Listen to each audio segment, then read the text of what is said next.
ನನಗಿಂತ ನಂಗೆ ಒಂದು ನಿಮಿಷ ಅವಕಾಶ ಕೊಡಿ ಸರ್.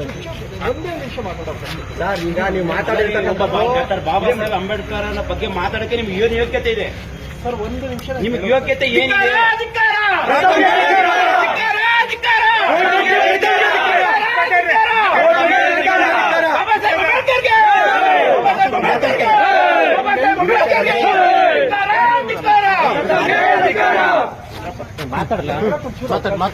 ದಯಮಾಡಿ ಒಂದು ಅವಕಾಶ ಸರ್, ಒಂದು ಅವಕಾಶ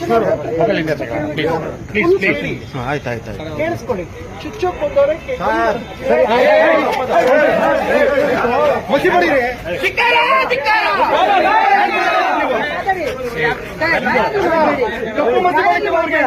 ಬಾಬಾ ಸಾಹೇಬ್ ಬಗ್ಗೆ ಏನಕ್ಕೆ ಅವಹೇಳನಕಾರಿ ಯಾವತ್ತು ಮಾತಾಡಬೇಕು?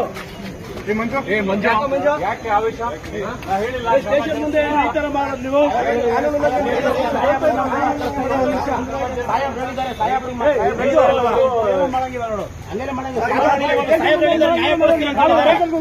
ಕ್ಷಮೆ ಕೇಳೋದು